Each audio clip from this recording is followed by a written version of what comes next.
it's Ko, and welcome to a little video on 80 Days. Now, this is a game that's quite old now. I've had it since, let me see when it was released, if I can tell. I've had it for years. It's always a fun little strategy, usually quite a quick play. Oh, 2015, yeah. So I just wanted to play some on YouTube because I don't think it's really that interesting to stream. There's a lot of reading. But yeah, this will probably be across a couple of videos because it usually does take quite a lot of reading and a bit of planning and figuring out to as we go. So let's get into it. Yeah, this is called 80 Days.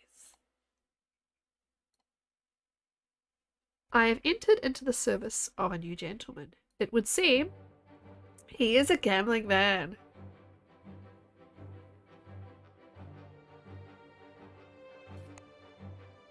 So we start in London every time, of course, around the world in 80 days. So the Jules Verne adventure novel is obviously what this is based on.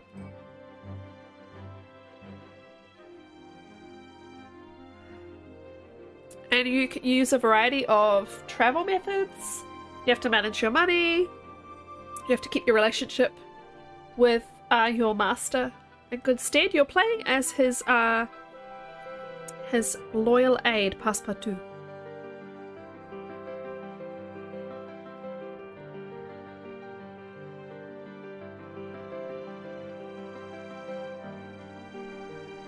And as you get further along, new routes will open up. But yes, we're starting in London.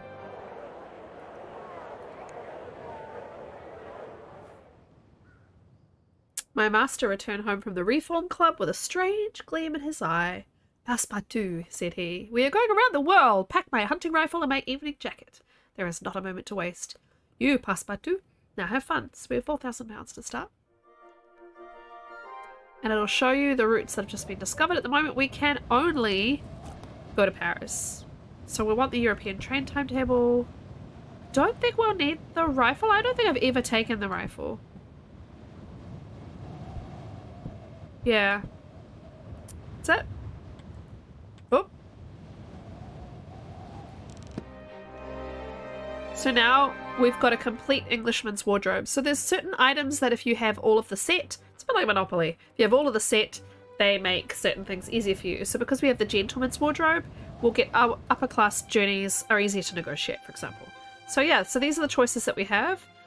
Don't know why you would go to Cambridge. Paris is normally the first thing you do. And it tells you how many suitcases they can take, whether it's going right now, whether it's a comfortable journey or not.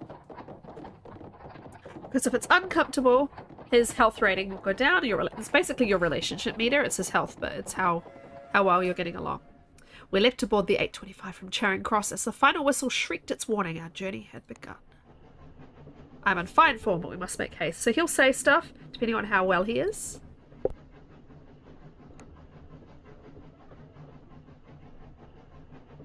And the first person you talk to is Monsieur Verne, who's obviously named after Jules Verne. Passepartout, did you say your name was? What a curious appellation. So now you can ask him about certain routes, but this requires you to kind of understand geography. So I can ask him, can we get to Munich, for example?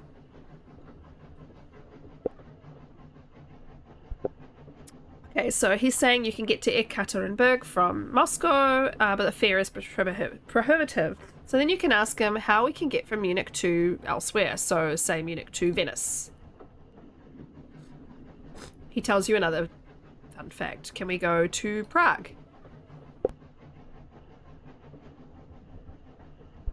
So if he doesn't know route information, they'll tell you about an item that you could perhaps sell or buy in a particular place. And also he tells you, you only get a certain amount of questions and then it's goodbye. The conversation ends. But because of what he told us before, we can now know that we can go Moscow to Ekaterinburg to Omsk, all the way through. So if we get near this will tell us, you know, this will help us as we go. Sometimes you'll unveil routes and journeys that are way further down the line as you talk to people. The Amphitrite Express rattled along narrow gauge rails to Dover, where its fins extended and it plunged directly into the channel. Monsieur Fogg made no remark as the dark water pressed against our windows. I thought it so marvellous at the time, but how many marvels were still to come? I'm going to take a really quick antihistamine. As you've seen, I've been sneezing, and I've been sneezing all day, so let's just do that real fast. Real life, people. Real life. Almost like you're on live stream. We splashed up onto the rails at Calais and closed the remaining miles to Paris Gare du Nord quickly. According to today's paper, Monsieur Fogg remarked, the Orient Express now runs as far as Bucharest. So he's found that information out in the paper. You'll find out information as you travel around as well. So, there's no departures. You can go explore, you can plan, you can go to the market and sell things. So we're going to explore. New routes become available if you explore. So, the Exposition Universelle sprawled over the grounds of the purpose-built Palais du Champ de Mars. Hot air balloons sailed gently across the sky, and the powdery light of the Yablokov candles gleamed invitingly. Apologies if I'm pronouncing the Yablokov incorrectly. I was flooded with memories of the siege of Paris and my own small part in it, or I suppressed my memories of the siege and visited the exposition, or they were too painful, so I stayed locked up in my room. So we're going to go I suppressed it so that we can get some information, perhaps, from the exposition. So this airship hangar would be quite interesting to know. Past a booth with husband and wife pair selling panoramic hot air balloon rides to eager tourists. So we can ask about a hot air balloon hourly rate. I think I'm just going to go to the airships though. Excuse me.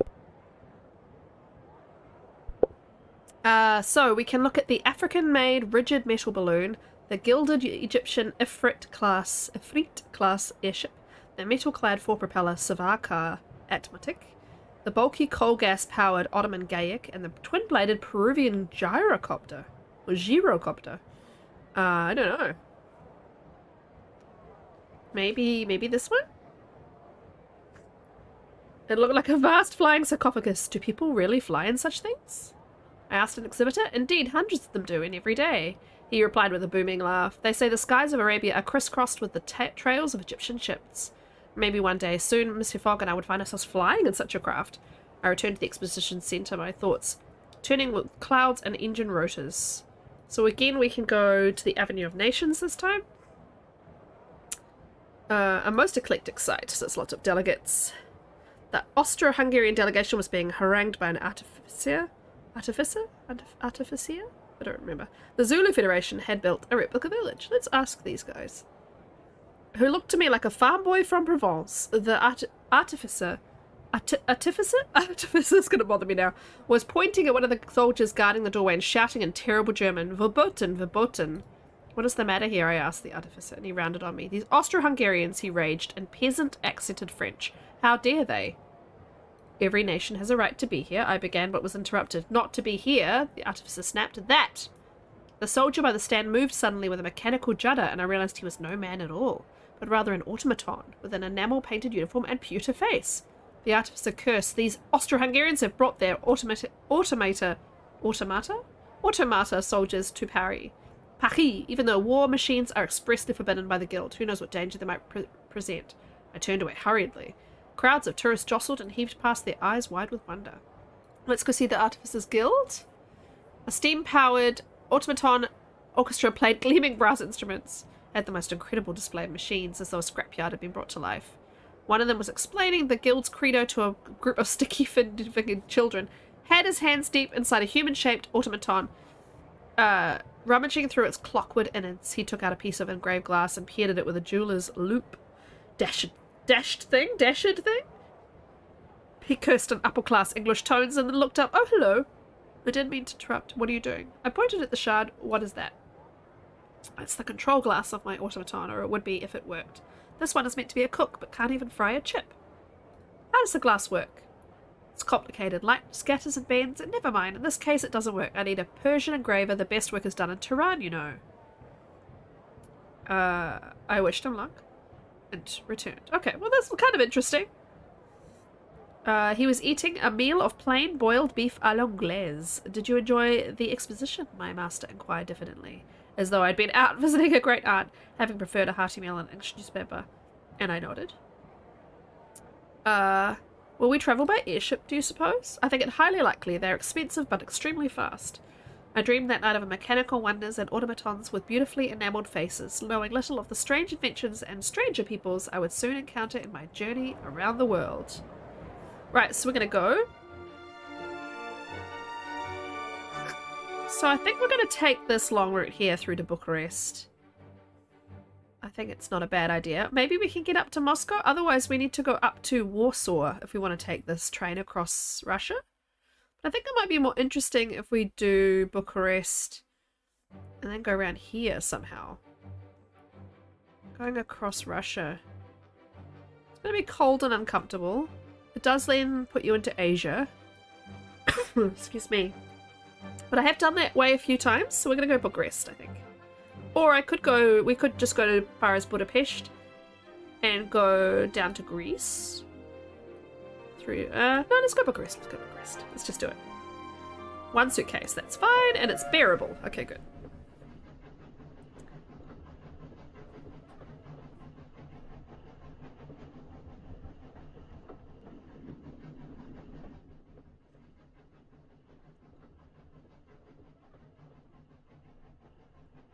We boarded the Orient Express at 6:25 from Gare de Paris Est. The train was very beautiful, extremely fast, will be the first leg of a much longer journey. However, so there was little use in growing too comfortable. Indeed, it could only take us as far as Bucharest. Our last long whistle blew and we began our journey east. Occasionally I have to pause the recording to handle other things, so apologies if I repeated myself. Now I can converse, find out some more. Bucharest. Apparently one can drive in the Phaeton from Bucharest to Thessaloniki. Okay. What about Bucharest to Istanbul? Seems unlikely. Have you been to Bordeaux? Indeed. I'm hoping to honeymoon there. Perhaps you can help me. I want to know more about Bucharest. Oh, you can travel aboard the freight train from Bucharest to Odessa. Okay, cool. What about Bucharest to Sofia? I doubt it. Dubrovnik? I must go, it is late. Because that's what happens when you ask them about silly routes that don't actually matter. But Odessa will help us, because Odessa will get us on that Russian route, or it'll get us down onto that other one. My master wished to be undisturbed, so as we left Paris, I left him and went to explore the train. There was a delightful dining car and an observation deck formed by the replacement of an entire compartment with an open glass cube. I attended the dining car and found a few groups of people talking. I eavesdropped, sat with a young composer, or joined a pair of young... I think the ladies are a problem. Let's eavesdrop. Overhearing a conversation between a young composer and two Parisian ladies who it transpired were heading to the same concert in Vienna. I continued to listen, curious for details about that city. My papa says it's very dangerous, remarked one girl, whose name I learned was Isabelle Poitiers. He says the emperor is spoiling for war. I continued to listen to the youngsters, but their chatter turned to matters of hats. And I was interested, but the hour was late. So I returned to Monsieur Fogg, who, to my surprise, looked up from his paper at me. I told him of the rumblings of war, but he seemed indifferent. I do not think war will break out by the day after tomorrow, so I think we'll be safe. I had nothing more to say. Chugga, chugga, chugga, chugga. So if the train, if your journey has multiple stops, you can actually get off at Vienna. We stopped at Vienna at the early hours of the morning. The platform was guarded by mechanical soldiers in polished blue paint uniforms. So you can jump ship at any point along the journey. Customs officials milled around searching the trunks of every disembarking passenger. The Austro-Hungarian Empire was clearly a most thorough place. The sun rose as the train departed, painting the countryside in warm yellow light. A beautiful day for travel. So we're staying on board, of course, through to Bucharest.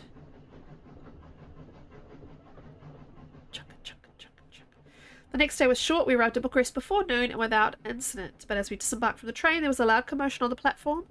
A young man staggered across the concourse towards us, clutching something to his chest. I don't think I've had this before. I stepped neatly aside and he plunged past me, tripping and stumbling, until finally with a terrible cry he pitched onto his face and did not move again. A swarm of train guards massed over him and he was lost from view. How dreadful, I exclaimed to Monsieur Fogg, who looked back at me, clearly somewhat put out. He probably did not have a ticket. Okay. So, again, no departures. We always should go to the market and check to see if there's anything that will be worth a lot in any way, any journeys that we're particularly planning on going. Valuable in Beirut, Izmir and Moscow. Izmir, Thessaloniki and Beirut. Don't quite know the journey that we're going to be taking. I might take the timetable. Oh, I'll just put it in here.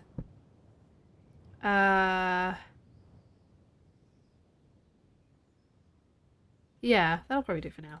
But yeah, always look. If you remember where particular stuff is worth a lot of money, make sure that you go to the market at that location. Yokohama.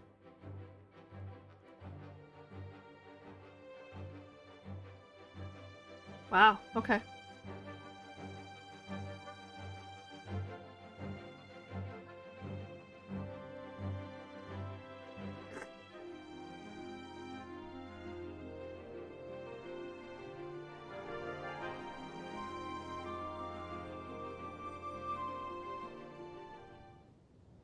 Alright, Bucharest. So we don't need money. We can't sell anything. Let's explore.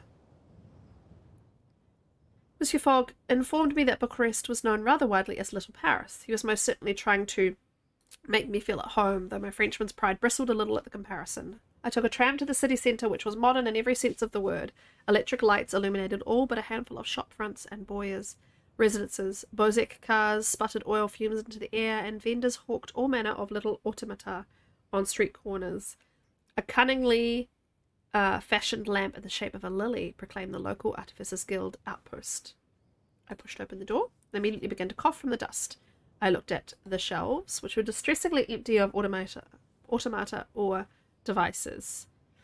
The outpost looked deserted, an odd state of affairs. She cleared her throat. Ça va ajoute. I'm assuming it's Roman, yeah. Ne prea stu romanesta. I apologized haltingly. Francais? English? Her shoulders relaxed fractionally. Your Romanian is awful, she proclaimed in for honest French. I bowed and introduced myself. She gave her name only as Steinberg, omitting her proper title, which placed me in a rather awkward position. Madame Steinberg, I hazarded. Just Steinberg. What do you want here?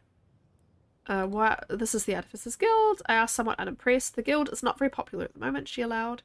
Independence is the current fashion. The guild is too Ottoman for our new prince. Also, the guild openly hires Jews. A Jew can also be a Romanian citizen, I replied. Not anymore. Only Christians can be citizens now. She looked away. The prince pretends he doesn't know who keeps his trams running and his gas lamps lit. Yeah. I browsed the wares, but found little of value or interest beyond a single dusty medallion. I pocketed it. Friends, whether from great foresight or a simple love of shining objects, I cannot be quite sure. Then, fearing my face would flush with guilt, I took my leave of Steinberg and wished her well with sincerity. A most extraordinary person. So I think you can sell it, but you can also hand it over to say, hey, we're safe people to have around. Tomorrow at 12 noon, so we'll have to stay the night. Okay, that's fine. Took an evening stroll from the hotel through the main boulevard of Bucharest. Podul Mogosai, sorry, was paved in small cobblestones rather than macadam or asphalt, and was lined with gas lamps in the latest German style. Gentlemen and ladies paraded their stylish sprung carriages up and down the avenue. It was undeniably charming, but no Champs-Élysées, no matter what Monsieur Fogg might think. Ooh, sass. Yeah, go on the freight train. So, cold weather, but our wardrobe will help us. 4 suitcases and we only have 2, so it's fine. Bucharest was on the main line of the Orient Express, but its station saw numerous other services go in and out. So many so that I could not work out which one went to Odessa, but with a little standing around and tipping my hat, I made the acquaintance of the station master, an old goat whose accent was almost incomprehensibly thick. He was easily bribed with £50 and more than happy to let me see the schedules. Well, it's £50, it's fine. So I want to converse, because where can we go from Odessa? Might be interested that Odessa is linked to Moscow aboard the freight train, but the journey is a tiring one. What about Istanbul? Do you know some? Okay. What about Astrakhan? Okay. So it does go up and meet with this train. I was trying to remember what places were over here that I wanted to try and get to. But I guess we probably will be going across Russia. The journey in the luggage van was uncomfortable. Wind whistled through the slatted walls, filling the compartment with its constant scream. He seemed untroubled, even by the straw mattresses provided. It would be an uncomfortable night. I only hoped we would have better once we reached Odessa, a city positioned on the back toe of the Russian bear. So I think we'll explore when we're in Odessa. See, look, his health has gone down, but only a little bit. We woke up to find we had still not yet arrived. Low hills rolled past, and the trees outside the window changed to thick pine forest, clambering up and down over rocky slopes which the train itself blasted straight through. We passed a border post marking the edge of Russian land, but still we rolled on.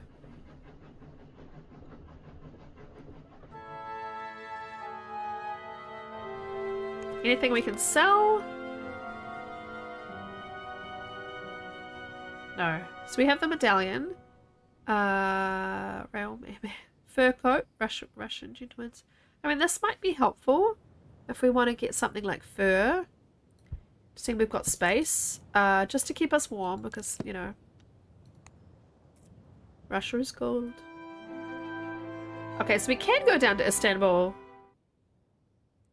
We arrived at Odessa in the company of a cold spell and shivered our way through the wide streets. The city could almost be Mediterranean if it were not for the signs of Russian dominance on every painted sign and flapping flag. We explored a little, climbing to the top of an enormous staircase on which we found several locals sitting and talking and sipping from shared carafes, a clear liquid that I do not believe was water. The mood was pensive. We approached a group of drinkers. We visited, as I said, by way of greeting.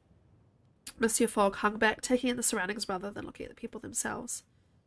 What do you recommend we see? The best sight is the one you're standing on, one remarked while another lifted a vodka bottle, holding it to his eye like a telescope. The best views here are through the bottom of a bottle. I offered to buy a bottle for the sum of £3, and they obliged me without pleasure, seeing that these particular Odessans always carried a spare. You like a drink? I am French. Of course I enjoy it. Then let me tell you we should go. Novorossiysk. My brother has a cart going that way. He can take you. As I feared he might, he indicated his brother, another in the sozzled group. I thanked him and said we would consider it.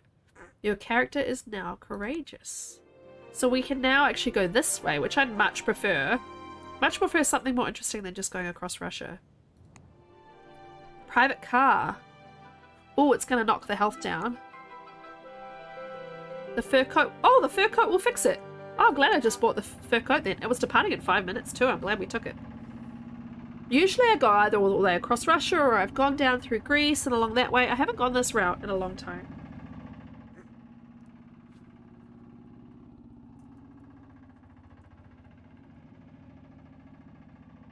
I did not, I must confess, believe that Monsieur Fogg would agree to a carriage ride along the edge of the Black Sea. Surely this was hardly the fastest or more comfortable way to proceed, but perhaps he had a plan. But he seemed thoroughly untroubled by the idea, and his good spirits did not even sink when he met our driver, the brother of the drunkard from the previous night, whose cart was piled high with rattling crates of vodka, and whose eyes were just as bloodshot and heavy as his siblings had been. You are the English gentleman? He demanded, jabbing a large, hefty finger somewhere between my lapel and my buttonhole. I am the gentleman's valet. This is my master, Monsieur Phileas Fogg. Didn't know there'd be two of you. I gave no reaction and merely waited. There isn't enough room for two. Then make room. I'll have to leave a crate behind for that. We will buy it. Very well. We settled on a price of £65. He took it off the wagon and handed it to me. Yeah, he put it back on the cart. I thought we were leaving that behind. We will share this tonight. Then he turned over the engine and we were away. Cheeky sod. So now what you can do is do this. You can tend to Fogg and it puts his health back up.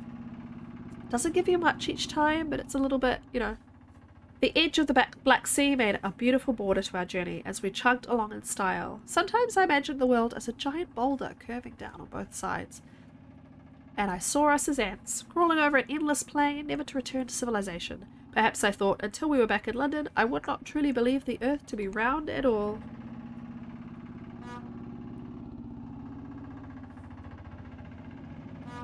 Right, how do we get to Tsaritsyn or Astrakhan? Prince Leo Galitzine oversees the Imperial colony. Okay, so I believe so. One can ride by well-marked tracks, but the journey is a tiring one. What about Astrakhan? One can travel above a freight train. Okay, cool. So we now know how we can go on. Oh, how do we get to... Oh, yeah.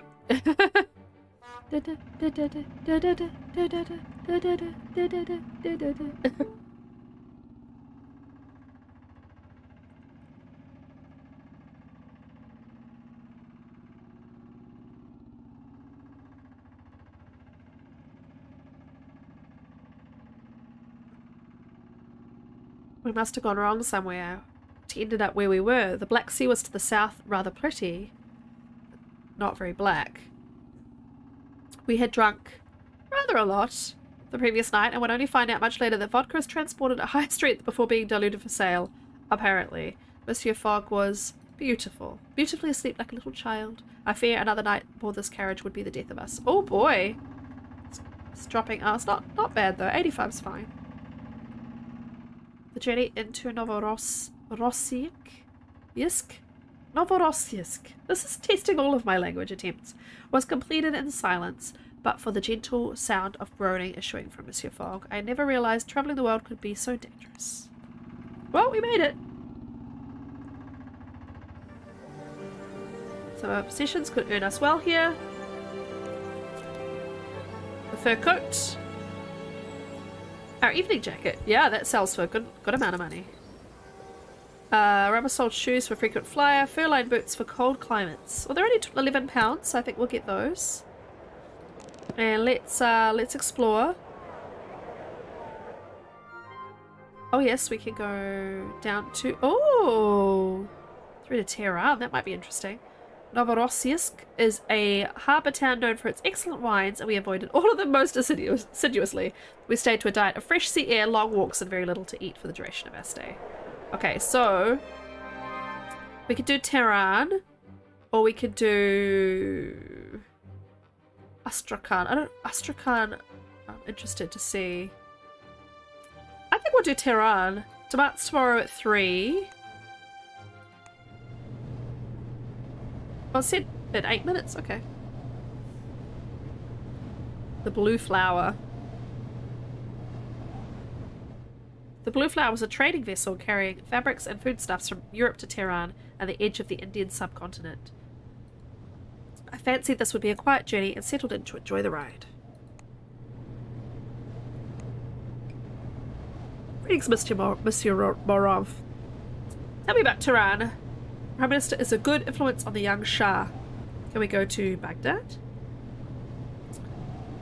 Is that because you're French? Indeed. Your grasp of languages is most impressive. Tell me about Baghdad. Can I go Baghdad to Suez? Can I go Baghdad to Luxor? Goodbye. I'm just guessing stuff here. Okay, but despite being a goods ship, there was some accommodation for select first-class passengers. Found ourselves in a compartment that was not uncomfortable and attended by conscientious servants.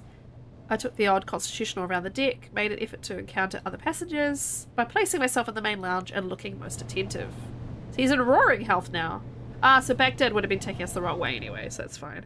When I left the compartment this morning to fetch hot water, there was a great commotion on deck. We were just passing Mount Elbrus, the highest point in Europe, and a magnificent snow-capped sight that lifted my spirits and put a spring in my step. I enjoyed it till I was out of sight, then sighed and turned to my master, who was finishing tying his own cravat. I apologised for my lateness, but he dismissed the apology out of hand. The rest of the journey was untroubled. We settled down just outside the walls of Tehran. So our relationship has gone up, and our character is now suave. And yes, we can sell the fur coat here for $5.60. What's this? Engineer. Oh, worth a lot of money in Kabul. Are we going near Kabul? Oh, how much is it? Yeah, it's worth a lot of money in Kabul. Valuable in Omsk, Karachi, and Baku. Yeah, let's do that. Okay. Explore.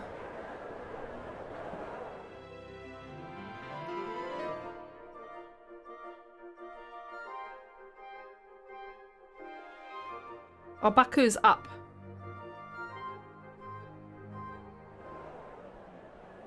To say that the capital of the Persian Empire is modern would be to deny the unparalleled glory of its ancient monuments and palaces.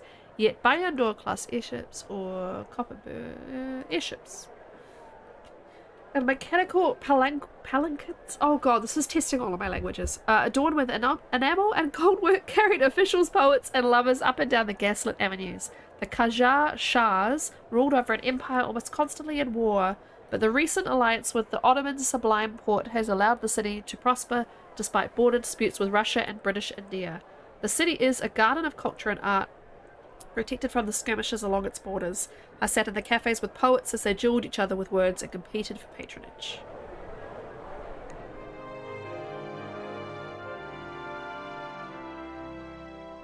Karachi, Bombay. That might be interesting. I've never heard of Quetta. Herat, Kabul. Tomorrow. We cannot go that way today. Oh, that's fine. We're sleeping. We're sleeping.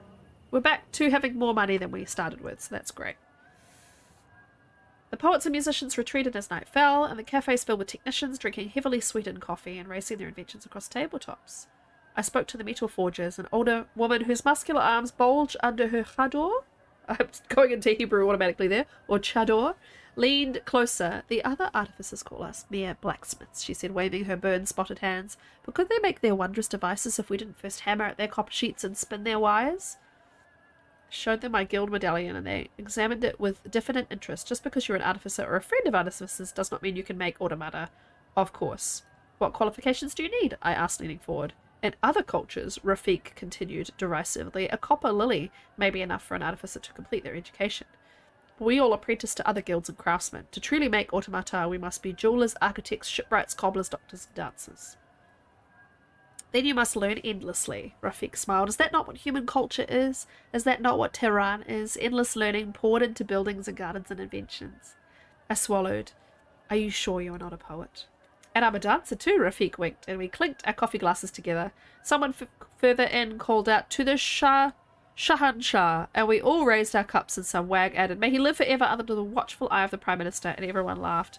This is my abiding memory of Tehran, a place where people could be both right and humane at the same time. A rare thing in this world of ours. It is a city, I am sure, that will stand forever. What a lovely frickin' experience that was. Choo-choo! A black metal horse reared from the prow of the Kamia-Taj, a masterpiece of Ottoman style powered by a new type of Persian engine. It ran from Istanbul through the Persian Empire and all the way to the British frontier city of Kabul. I was sorry to be leaving Tehran, a place of true possibility. Still, the Kamia-Taj left us in no doubt that we were leaving. Its engines fired and we rocketed away along the rails. Tend to make him full health. One of the Armenian porters nudged his Pashtun friend and muttered something uncomplimentary as he watched me struggle to load our things. I focused upon my task, but they continued to stare at me at discourteous fascination. You look very strange for a servant, said the Armenian fellow, whose name turned out to be Abadjian.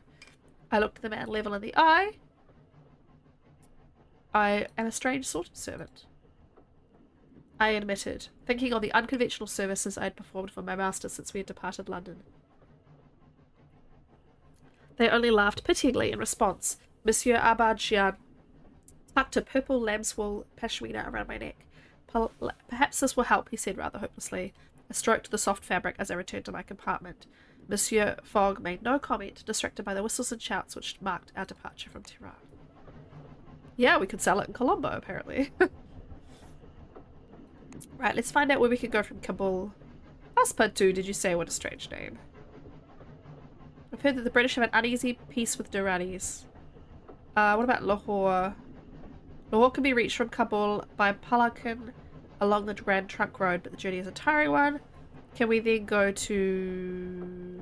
I don't know what the yellow ones mean. Karachi... Delhi... Karachi?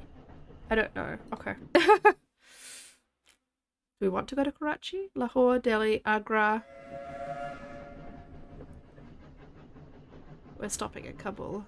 I worked the gentle rumble of the train and dressed quickly, deciding to wind my scarf around my neck in dashing style. Monsieur Abadjian was entirely correct in his sartorial assessment. The colour suited my complexion very well. He looked to Monsieur Fogg, took one look at me and raised an eyebrow. Very vibrant, he remarked. Would you like it, monsieur? I asked, holding the pashmina out to him. He hesitated a moment and then took the scarf with calm deliberation. Thank you, Passepartout, he said equably, tucking it away. Will you wear it? I asked, emboldened by his acceptance. He gave me a long look at my request as though surprised by it. I will keep it, he said cautiously, but he did not refuse point blank. I was still flabbergasted by the time the Kamia-Taj pulled into Herat, on the border of the Persian Empire and the frontier of British Indian colonial lands. Relationships have strengthened slightly. That's great. Doing it. We're doing it. We had our papers inspected by a Persian customs officer with a pair of magnificent extending spectacles made of polished brass and engraved with Farsi script along the arms. He inspected our documents while turning a small lever behind his ear. A pair of smoked glass lenses slipped over the clear ones, and he inspected our documents once more. You are widely travelled, he remarked. We are travelling around the world. I blurted and could nearly hear my master refrain from rolling his eyes. Oh well, it's none of my business. Your papers are in order. We repeated much the same experience with a British official. We arrived fully stamped and inspected.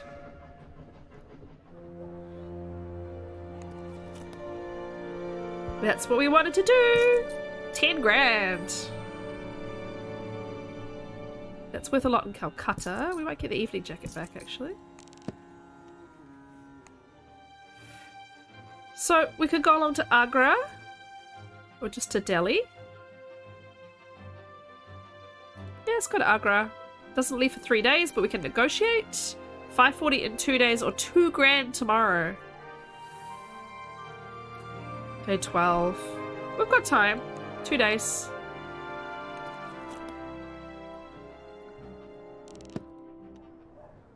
Okay. I like the sound changing.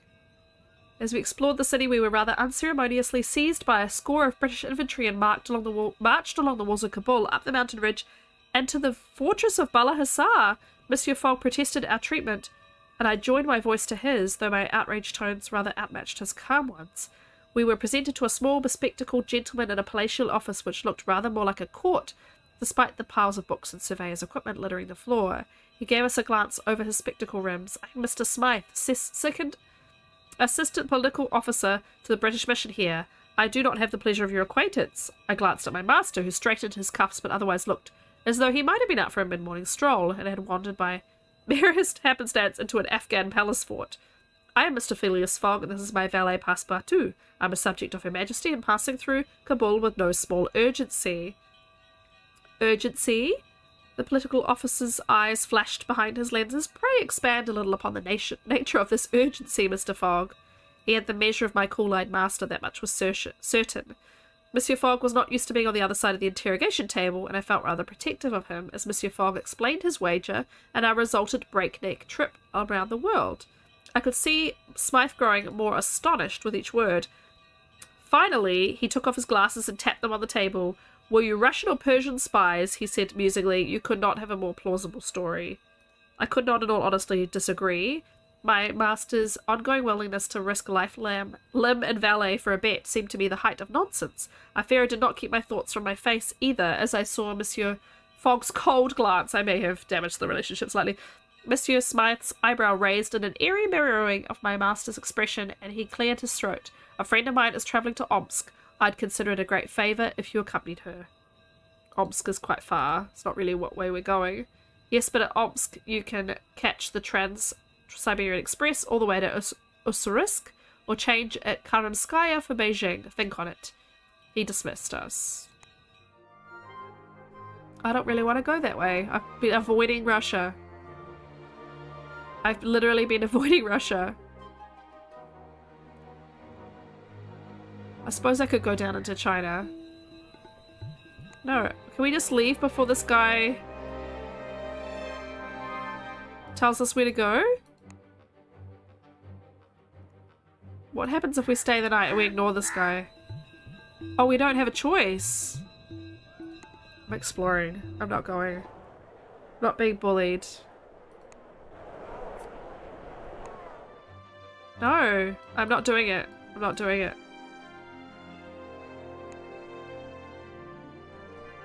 I want to see what happens. I'm gonna leave without this man. You can also help to clean and do things like that to get more money for your trip. If you starch our collars, you're helping his health. Okay, we're going. Thank you. Bye.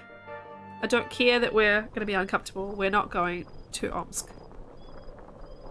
This is an interesting carriage. We hired a mechanical palanquin or palanquin for the journey and clambered aboard. Palanquin? Journey. I made a hefty wage I do not intend to lose. Do you know about Agra? I've heard that Agra walks from place to place. Is that not remarkable? Calcutta? Calcutta is famed for its art, literature, and theatre. Very good. Grand Trunk Road stretching from Afghanistan to Bengal was an ancient trade route. The Mauryas had once used it to trade with the ancient Greeks, and now the British Empire had repaved and restored it for their own purposes. Mechanical palanquins laden with trade goods jostled alongside troop transports and Trevithick steam carriages imported from England. All were brightly painted, each one bearing an individual's mark. I had no doubt the traders and drivers, and perhaps even their families, had mixed their own sweat with the paint. The day's journey passed quickly, a blur of colour and sound, and it was only as the sun dipped below the horizon and the palanquins lit their phosphorescent lamps that I realised we had reached the city of Lahore. They've strengthened again, and we're now courageous. I've never read this game out loud before, and I've never realised quite how many words I don't know how to pronounce.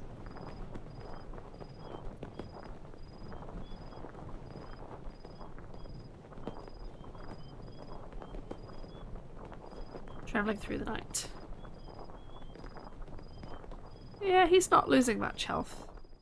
It was only a short distance from Lahore to Delhi, and we'd been promised it was a particularly well-maintained stretch of road. I called out to the other vehicles and spent a pleasant afternoon in conversation with the traders and troops who travelled alongside us, hearing from a charming Bangladeshi master that the devout sisters of Didacus are best avoided in Madras. An afternoon well spent, though I was not sorry to see the ancient fortified walls of Delhi appear out of the haze of dust ahead of us. Are we going to Delhi? We opted to disembark and forego— oh! Okay, we're not going to Agra. My bad. That's my bad. I forgot we were going to Agra.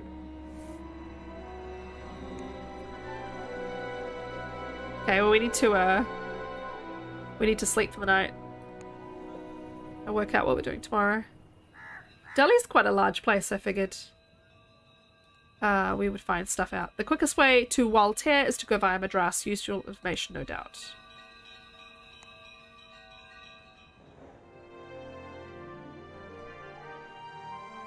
This is a very interesting route that I'm taking. In Delhi I met the much lauded Amulya Savarkar, inventor of the metal clad Savarkar automatic. I don't work for the Raj anymore, she said flatly. Now kindly leave. She must— oh. I don't either. Well then, what in blazes are you doing here?